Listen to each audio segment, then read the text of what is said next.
Welcome to the Teach Joyfully podcast, where we talk about all things elementary teaching with some mom stuff thrown in. I'm Lisa Burns, a teacher success coach, veteran elementary teacher, and mom of 5. I'll be your host. Thanks for joining me today. Are you worn to the bone with playground disputes? Don't worry, I've got some help for you today. There's lots of ways that kids knowingly and unknowingly sabotage recess time and turn it into anything but fun. From cheating to tattling to flat-out rule breaking, recess time this time of year can become a battlefield and everyone's taking sides.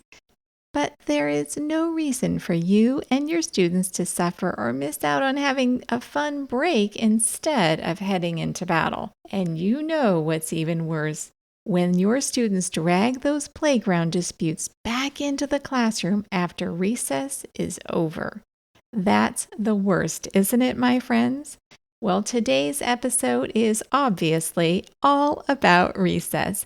And don't worry, I'm not just going to give you the problems. Let's talk about what you can do to train your students to not only solve the problems with diplomacy and grace, but to be proactive in avoiding the problems in the first place. Let's get started. There are lots of ways that kids sabotage recess. Some of them are obvious. The flat-out rule breakers, you can spot them a mile away, right? They're easy. Kids who are cheating and always have to win are a little harder to spot sometimes, but after a while we get to know who they are, don't we?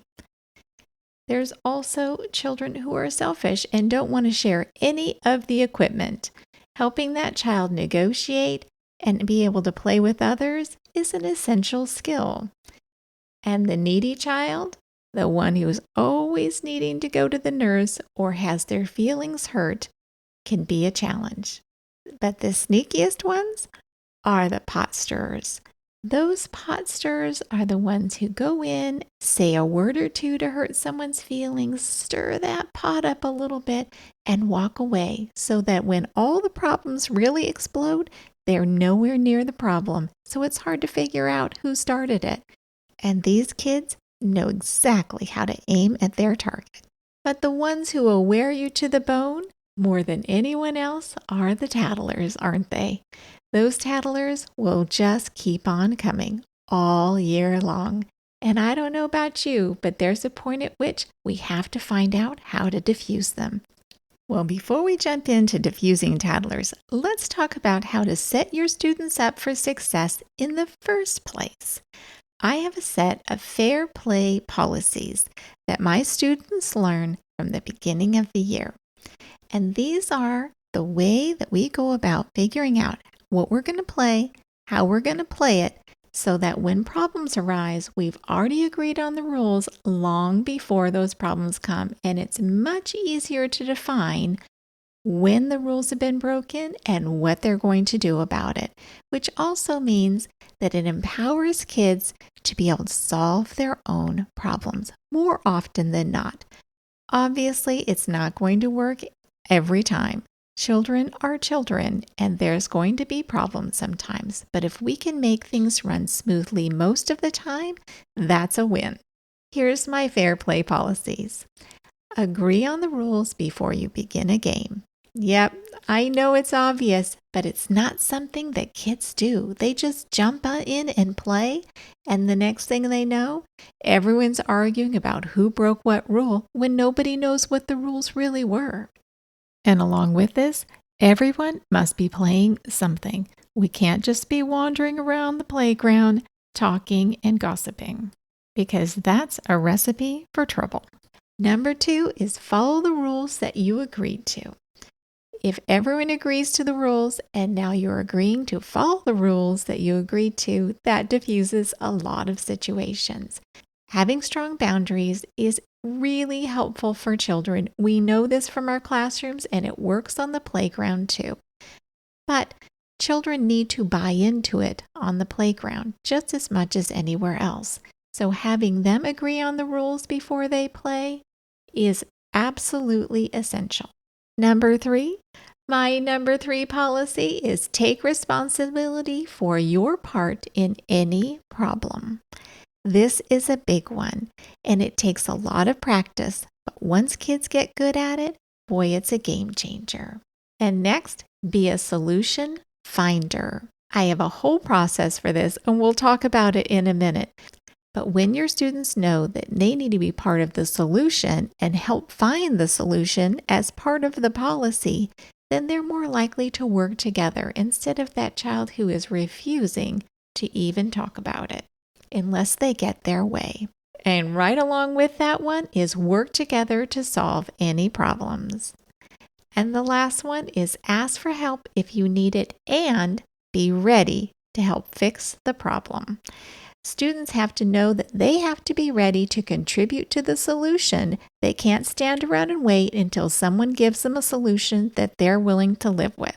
If you're not going to be part of the solution, you're out of the game. So going right along with those policies are the rules for problem solving. I actually have 2 sets. I have a set of 6 rules of problem solving for primary students, and then I have the rules of diplomacy for 3rd through 5th. Let's start with primary.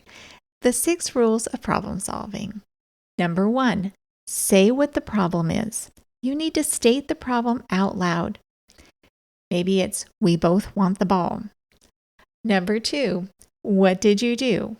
I wouldn't share the ball. Number 3, what did the other person do? You took the ball from me. Number 4, what's your idea to help solve this? We can take turns. I can play for 5 minutes and then you can have the ball for 5 minutes. Number 6, if you don't agree, suggest a different idea. Maybe the other student could say, can we just play together? Agree and move on, or walk away and do something else is number 6. This is not a belabored process. It should be quick and easy, and then we all move on. If they can't come to a solution quickly, it's time to go do something else. End of story. And that means everyone has to go do something completely different. On a side note, if you have one student who is refusing to come up with a solution and just wants their way, students can come to me, and usually it means that whoever is working hard for a solution gets their way. For upper elementary students, I give them the rules of diplomacy. There are 8 rules, and it starts like this. Number 1, build on common ground. We both like to play ball. Number 2, state the problem. There's only one ball, and we both want it. Number 3, admit your own error. I didn't want to share. Number 4, state the error of the other person. You took the ball from me. Number 5, propose a specific compromise. We could take turns. I can play for 5 minutes with the ball, and then you could have it for 5 minutes, and we'll go back and forth. Number 6, invite mutual acceptance. Will that work for you? Do you accept that? Number 7, assert a deadline for acceptance. I'll need your answer in 1 minute, so we still have time to play. And number 8, if the other person doesn't agree, they must quickly propose a reasonable solution of their own. Can we play together? And that's it. It's really the same things, except the wording changes for upper elementary students. Here's the thing. There's a reason why I do it this way. Because 1, there's a framework, and everybody understands exactly what's supposed to happen and how it's supposed to happen. And 2, it's a life skill. This is the art of negotiation. And negotiation is everything in our world. We have to be able to negotiate for what we need and want while still respecting the rights of others every single day in big ways and small ways. And so understanding these kinds of rules and this way of communicating is really powerful. It diffuses hotheads, it keeps everybody on the same page, and it gets the problem solved in a reasonable amount of time, as opposed to drawing things out and having them spill over back into the classroom. We can either agree and get busy playing, or agree to disagree and walk away and do something else. But all of those are choices. We have to make those choices, but we need to do it quickly and get on with our lives and not get bogged down in the problem. Okay, I promised I'd talk about tattling, so here we go. There's a difference between tattling or telling, or as I like to say, reporting. It's all about intention. So what is tattling? Tattling is telling about something that is not your business, trying to get someone else caught or in trouble, or trying to get attention for being the good student compared to someone else. What is reporting? Reporting is when we tell about something to keep someone else out of trouble or preventing harm or alerting an adult to an emergency situation. Telling is when something is really important. The difference between the two is the magnitude of what's going on and the intention. So first off, as you already know and have probably already done, is you have to help your students define what is an emergency. Is there injury or sickness? Is there bleeding? Is something broken? Is someone barfing? Is someone choking? Is there fire or other danger, including strangers? If any of those things are true, then it's an emergency. But we also need to teach our students about what is important information that the teacher needs to know, not just an emergency, because things come up that really are important that we need to know. But they are not emergencies. No one is in imminent danger. These are things that don't require a call to 911, but they still are important. So I ask students, is it unsafe? Is someone could get hurt? Is it hurtful? Someone is threatening someone else, bullying them into doing something they shouldn't, trying to hurt someone, or in some way get them in trouble. Is it damaging? Someone is destroying or damaging something that isn't theirs.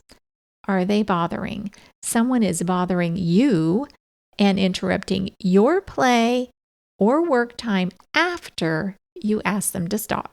All of these are valid reasons for reporting, and we need to teach and model and train our students in how to report properly, when to report, and what the difference is between that and tattling. So here's the tattling test. This is how to talk to tattlers and help them understand what their own intentions are. Your tattlers probably won't like this at first, but they'll get used to it. So the first thing I always do is check the important stuff first. So I have a series of questions that I ask students. And number one is I check off the important stuff first. Is it an emergency? Is it dangerous? Do I need to call 911? If they pass that test and I don't need to call 911, then I put on my curious hat. I would say something like, I'm curious about why you're telling me this. Is this about you or someone else? Or both you and someone else? If the answer is just someone else, I send them on their way. If the answer is it's about them or them and someone else, I ask the next question. And that is, I have to ask for their intentions. What are you hoping to accomplish, or what are you hoping will happen by telling me this? This is an important question, and it's powerful. Students will reveal a lot about their intentions when they answer this question, because someone who is tattling will often fumble around trying to find a good reason for why they're trying to tell you this. And if you're still not sure, put them on the spot. Are you trying to get someone else in trouble, or are you trying to help someone? There's no avoiding with this question. The thing about the tattling test is, if you're really consistent with this, I can tell you the tattling will go away, because they know they're going to get asked the same set of questions every single time. It's not open for discussion. It's not open for a conversation. All I want to know is the answers to my questions. Once I have the answers to all of these questions, I can tell very quickly whether it's something I need to know or something that this child needs to let go and move on.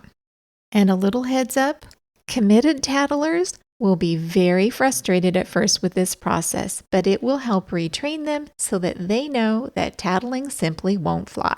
So let's do a quick recap. You need a set of fair play policies. You could use mine or come up with your own, but you need a set of policies for students when they're getting ready to begin a game. If your students have a framework for how to begin a game and agree on the rules ahead of time and how they're going to solve them, it will diffuse a lot of problems. Teach your students how to solve their problems with rules for problem solving. By giving your students a set of rules for problem solving, it gives them boundaries and it gives them the framework for figuring out how to solve their own problems a good portion of the time, and that's empowering. And last but not least, give your students the Tattling Test. Make sure you explain to them what needs to be reported versus what is tattling, and then be consistent with giving them the Tattling Test every time they come to report something to you. So that's it, my teacher friends. We're out of time and I'm out of breath. Thanks so much for joining me today. If you liked today's episode, I'd love it if you'd go to Apple Podcasts or wherever you listen and leave a review. And while you're there, hit the subscribe button so you'll never miss an episode. Also, you can continue the conversation online with me in my Facebook group, the Teach Joyfully podcast community, where elementary teachers can connect, get help, and encouragement for all kinds of education and parenting topics. You can find the show notes and links to all the resources mentioned in today's episode on my website at www.hopeineducation.com/podcast. And remember, a happy teacher is a good teacher. Until next time, teach joyfully and take care of you.